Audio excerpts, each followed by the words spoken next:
Where humanity will be in the future is a difficult question to ask, and yet difficulty is what drives me to answer this question. Where will we live when Earth breathes its final breath, in which humanity does the same?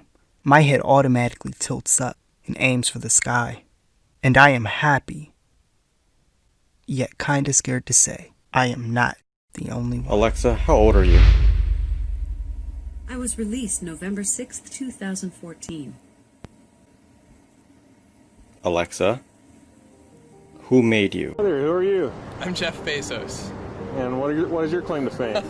I'm the founder of Amazon.com. So, instead, what O'Neill and his students came up with was the idea of manufactured worlds. These are very large structures, miles on end, and they hold 1 million people or more each. People are going to want to live here. But I want to inspire you, and so think about this. Big things start small. Thank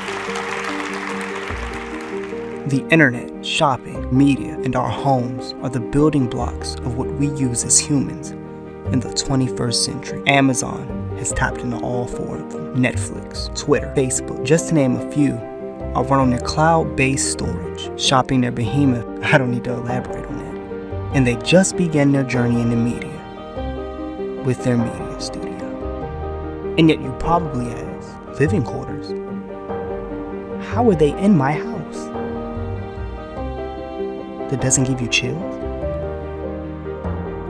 Hey Alexa. Or how about a camera? Ring.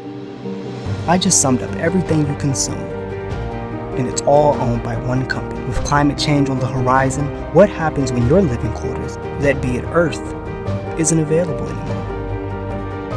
The free market of space, owned by a single company, Amazon.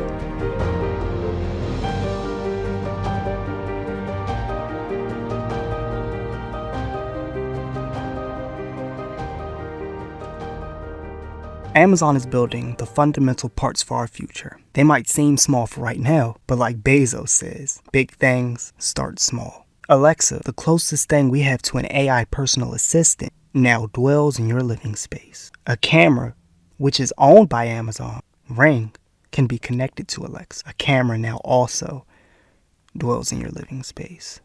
Amazon has found a way to be at your front door, your living room, bedroom, backyard, and around to your life.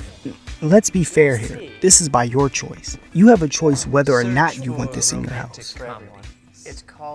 What happens when you don't? Taking a delve into the extremities can surely pinpoint the reality of what we could face. Let us delve into the extremities for once, with George Orwell's 1984. Look at the pros, the citizens. They are oblivious. They don't know they're being watched.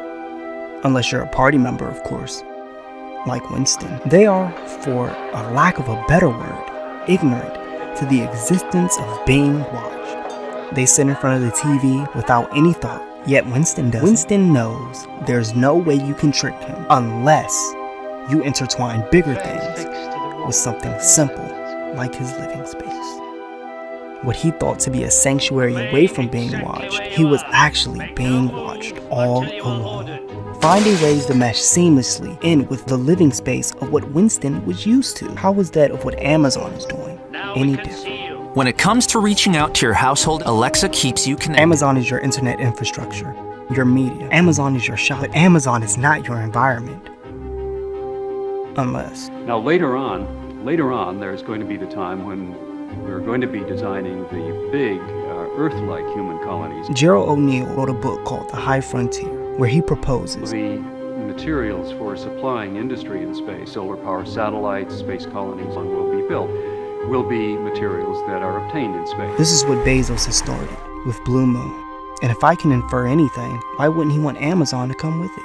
Creating not only our internet infrastructure, but the infrastructure of living itself.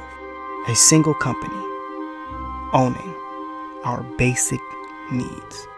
Agricultural areas. We added a little drone there.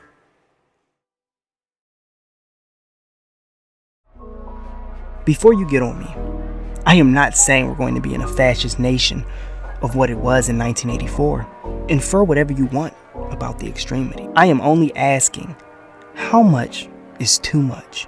Are we okay with letting one company own it all? Owning what might seem to be, under our circumstances, inevitable? Climate change is surely a problem that needs to be solved. And I am happy that people are going to great lengths to solve a humanitarian crisis by sending humans to space. And yet the question still comes, at what cost? Is it really worth it to give a single man a boundless amount of power?